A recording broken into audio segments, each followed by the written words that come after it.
F.E.A.R, because instead of SWAT, they needed another acronym to fit the scary bill, was a first-person action horror game that brought some terror-themed fun just a few weeks before Halloween of 2005. One of Monolith's big three for that year, F.E.A.R made a pretty huge splash on the video game scene for its over-the-top first-person gameplay. Basically, one of many action games of ye olden times that let you become John Wick years in advance, while also painting the office walls red with the blood of your victims. Coupled with a horror-themed story that was intriguing enough to make you scared of tiny girls in red dresses, plus some spooky atmosphere that made your GPU sweat, F.E.A.R was beloved by a lot of PC players for being a fun action horror package. One of my favorites out of 2005, and arguably among my top 5 for that year, now that I'm looking back at its aging catalog. So for all its fun run-and-gun action and spooky scary skeletons that you can use for soccer practice, how does F.E.A.R hold up 20 years later?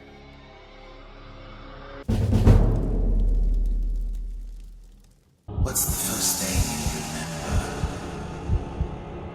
F.E.A.R's premise feels almost like the plot of your typical blockbuster horror film that does seem creepy at the outset, but average when it comes to execution. Popcorn thrills, as I like to call it. Just sucks you don't get actual popcorn. Nom nom nom nom nom nom. Set in the year 2025. Wait, actually? The company known as Armacam Technologies have secretly created a production of clone soldiers who can telepathically be controlled by a commander, one Paxton Fettel. However, in order to make this game a horror one, the commander apparently goes crazy and takes control of the clone soldiers, redecorating the office space of Armacam with some metallic tasting ketchup. In response, a secret military unit known as First Encounter Assault Recon, shortened to F.E.A.R, yep, that's the reason, is sent to investigate and quell the situation. You, the protagonist, are the point man of the team, and tasked with basically taking care of 100% of the combat because everybody else sucks at their job. However, not everything is what it seems, and there's more going on than meets the eye, and you aren't just involved by mere coincidence. It's a pretty decent plot, and the sense of mystery keeps most of its parts interesting for a bit by giving the player a lot of questions. Why is Paxton Fettel going crazy? Who is this sassy lost little girl that creeps me out? And why are shotguns capable of liquefying a man? It's still intriguing to go through, and I do like that it tries to keep the mysterious nature a constant factor throughout the course of the game. Seeing all the creepy psychological bits and scares that are meant to thicken the horror plot are great to see. But at the same time, the story can be predictable, and when the game gives you some pieces of background information to connect the dots on, it's really easy to connect the dots. Maybe it's hard to say because I'm already familiar with this story, also spoilers ahead, so avoid at your own peril if you must, but when your boss specifically states that there was an initial prototype before Paxton Fettel, and you just happen to be the protagonist that gets these scary visions while also being a superpowered badass, I mean... I do think Alma's reveal with how the whole project started is still kinda disgusting after 20 years, so at least the creepy factor remains true today. The story might be a cliche for some, and you may have heard this before. Big company creates a top secret project that goes out of control, and they're doing their best to sweep the issues under the rug.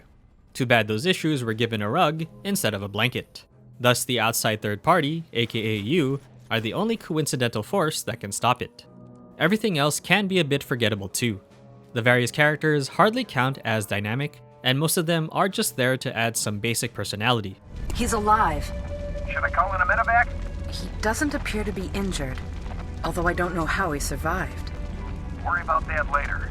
I'm reading Fettel's transmitter near that position. Though I do think Paxton Fettel is still the standout with his creepy character. The dead man's name was Charles Haberger. I remember him. But are the memories mine or hers? It makes no difference. He deserved to die. They all deserve to die. Not to mention, the events that transpire don't really add much or make the story feel progressive in any way. You're kinda just running through the game with various foreshadowing events until you finally get to the end, or collect enough optional lore to connect the dots. A pretty run-of-the-mill, kind of predictable horror story that at least gives a good enough reason to make this title a fun one.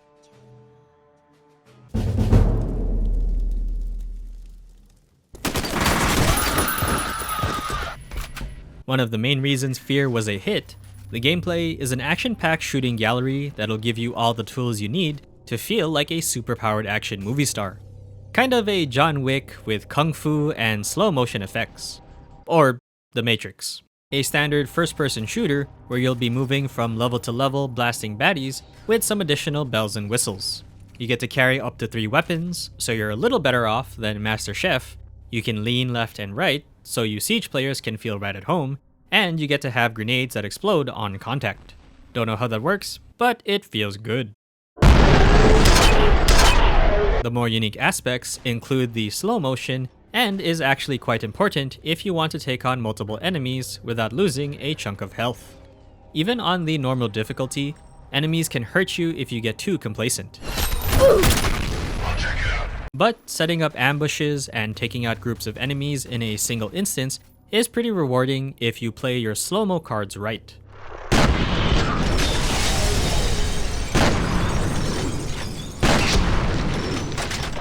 You could also go through the game without using it, and it becomes a pretty fast-paced shooter if you do. But it's just too fun to pass up. I wouldn't say it's a defining factor, since you could name hundreds of other games prior that use slow-mo, but I at least like some of the things that you could do with it. My absolute favorite is being able to shoot grenades out of the enemy's hands if you manage to catch them. Alternatively, also shooting your own grenades. There's also the inclusion of some kung fu moves like a double kick, jumping roundhouse, a soccer tackle, and your normal melee attack, which honestly gets the job done better than all the others. Pretty fun for when enemies are up close and you want to slow-mo kick the crap out of the clone troopers, but highly impractical for nearly 90% of the combat situations, since you'll often be at shooting distance. Though I'm sure that won't stop people from trying, me included. Still, acting like a kung fu badass whenever I could had its moments, but I started to wean off of it when the gun variety became apparent. More unique weapons like the 10mm high velocity penetrator, what a name, the particle weapon or the skin stripper as I've dubbed it in my head, and the repeating cannon, which feels like a shotgun with explosive rounds. Try getting your reservation at Dorcia's now. A good variety with a solid gameplay loop that will make FPS fans happy when it comes to just running and gunning things to death. I did find the middle section to be a bit repetitive as the enemy types and combat encounters started to become less varied. It doesn't help that the Armacam level constitutes nearly 70% of all the other levels, and having a shootout in the same office layout multiple times started to give me some brain rot. But at least the enemy AI made things a little more interesting. The enemy behavior is still considerably impressive for a 20-year-old title. I distinctly remember F.E.A.R's enemies being competent and always trying to take cover from you while acting like actual responsive individuals in dire situations, and it still rings true playing it today. Kind of a norm for AI in modern games, for the most part, but considering other titles back then, F.E.A.R was ahead of the pack in this regard. Except when the AI is confused on what to do when you stare. Get down!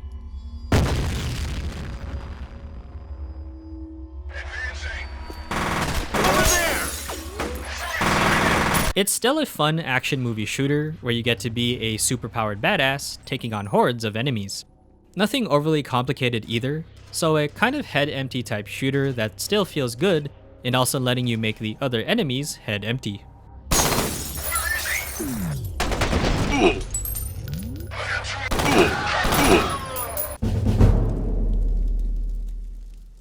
Fire sweeping over the earth, bodies in the streets, cities turned to dust. Visually, F.E.A.R is quite impressive to see today. Things like textures are on the dated side, considering the lack of detail and depth when it comes to most of the assets in the game. Some things like the facial modeling aren't that bad, as most characters look detailed enough, but some just kinda look like clay figures for F.E.A.R's engine. Paxton Fettel manages to carry most of all, thanks to his detailed expressions and the way he looks. Too bad there's not more of him doing this throughout the game. Animations are also pretty decent with the way models move. The one intro cinematic with its in-game assets is actually quite cinema, making the movements look extremely fluid for their time. Inside the actual game, it's still pretty good too. The way the enemies move or take position look as natural as can be. Some animations do look a bit awkward now, and the guys who are running back while having their guns pointed at you look like they don't know what to do with their arms. Bye, have a beautiful time! There's also a ragdoll, which can make the enemies look more natural as in-game corpses, but also extremely wacky and downright laughable when the slow motion is in effect at the time of death. Kind of a hit or miss, but at least the ragdolling makes the enemy bodies feel tangible. Without question though, the lighting implementation is still impressive. It does have the benefit of being a horror game, thus the environments look just like my future, but even with the older textures, the contrast between the lighting and shadows look really good. The strength of the lighting distance, the dynamic shadows cast, and even the light shafts look impressive for its older engine. For the horror vibe of F.E.A.R, it is thanks to the lighting system that the atmosphere still holds strong. And even when the action parts are more apparent throughout the game, the small segments of enriched horror could not exist without it. The psychological visions and hallucinations are some of the best scenes in the game. The sound effects are pretty good for the most part, and the Foley used for things like doors opening, footsteps, and a few other contact noises sound as natural as possible.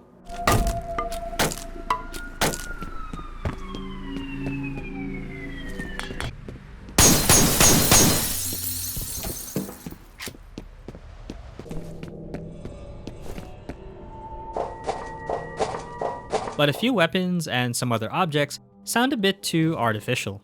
It kind of feels like there's no depth or placement to some of them, and they don't sound relative to the actual distance of the object.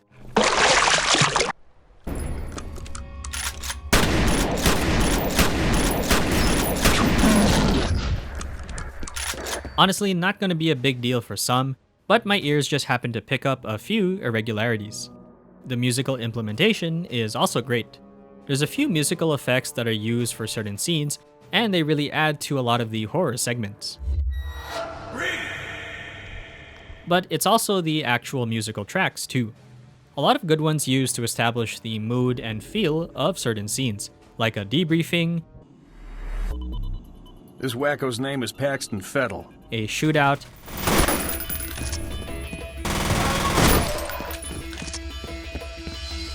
and most importantly, the scary hallucinations. Let's roll. What's the first thing you remember? I think my favorite still goes to the intro cinematic, and I still find it hauntingly creepy even after all these years.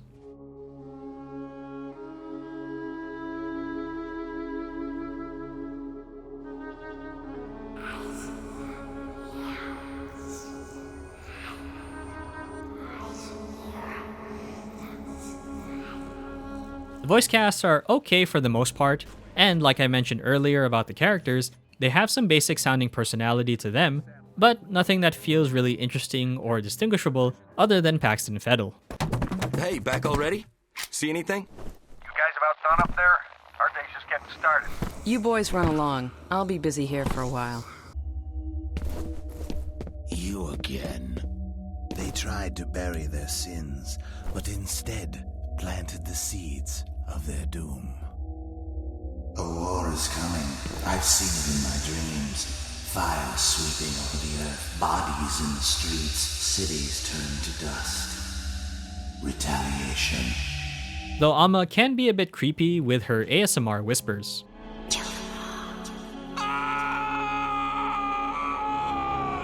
A very atmospheric feeling game that still manages to express its darkly horror themed vibes even with its older assets and design. They left her in darkness. They left her to die. This game is still pretty great. I think some FPS heads may find the design to be on the older side, since it's more of an action movie type game where you skeet shoot some fools, while also using slow-mo to feel like a god, and occasionally be creeped out by a tiny little girl and some random ghosts. But it's really good at doing exactly that. An enjoyable shooter that you can just kick back to while you shred some enemies to bits. I wouldn't call it a defining gem, since you could name a few other games that F.E.A.R borrows some elements from, but it just does it well in a way that makes it its own unique package. Also some really tense atmosphere thanks to its lighting system that I was pleasantly surprised to see again. Still holds up well for what it is. Just make sure you install the fix so you can play it on modern machines, or you'll be seeing it as a PowerPoint presentation. But that's gonna do it for today, guys. Thanks for sticking around. There will be more games to play and more videos coming soon, so please stay tuned if you'd like to see more. But for now, I'll see you all next time.